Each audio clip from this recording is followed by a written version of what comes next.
All you've got to do is have a look at the children today and realise the amount of allergies that are out there.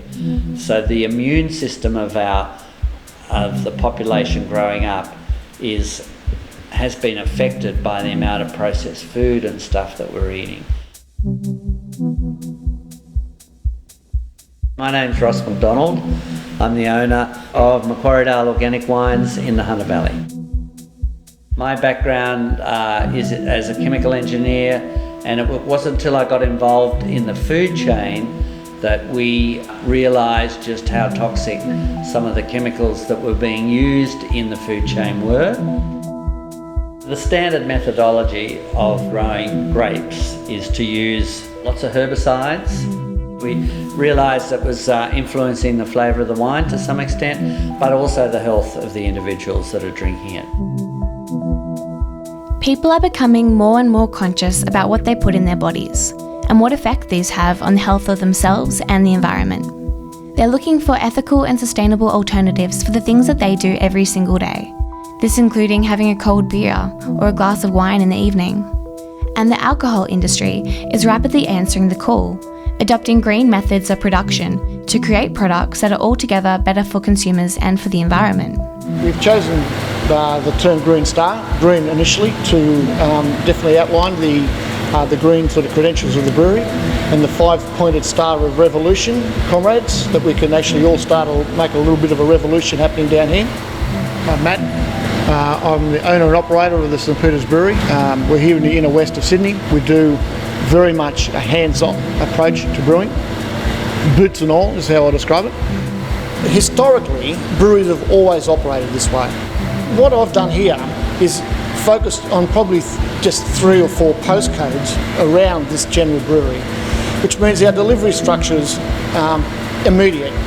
There's no distribution network, there's no trucks running across the country, running semi-trailers from Margaret River to sell beer in the hotel in Newtown when you can buy it from here is just ludicrous.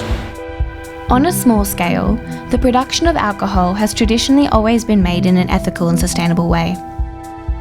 However, nowadays, fewer companies are controlling more of the market, and this big business has resulted in a more industrialised standard of production. The alcohol industry, most of the time, they are making mass products. So what it means they are using pesticides, they don't have any traceability on the product they will use, and the farmers at the beginning of the supply chain, they will not necessarily be well paid. So my name is Grégoire Bertaud. I'm actually a French-Australian citizen, and I set up a business called Noble Spirits, and I import to Australia the first ethical spirits brand in Australia. A vodka is a neutral spirit, so in theory it doesn't taste anything. But why don't you drink a product that will bring good values to the people? It's about people conscious about that. But is the alcohol market just sticking on labels like green and biodynamic as a form of marketing? To suck in an expanding audience of single origin drinking, paleo diet eating hipsters? Or is it truly with the intention of bettering the ethical standing of what we drink?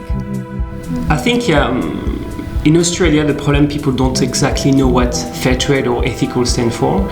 So I use quinoa as a bit of marketing way to actually attract people and have people think about what they drink and said, hold on a sec, you put quinoa in my vodka. What? And then I explained, I said actually we use quinoa for the ethical part. The quinoa is more a marketing factor to attract people in Australia. But despite all of these efforts for eco-friendly production, a lot of Australian alcohol producers are falling behind compared to global standards. Having plastic crates to deliver beer is the industry standard in China, in India, right through Europe. We're lagging way behind. In southern France and Italy, some of the really best vineyards, you'd go into areas in southern Rhone, and it was always, I found that it was always either organic and biodynamic, those wines. A lot of the Australian grape growers have got their head in the sand, and they're not prepared to move towards a more ecological outcome.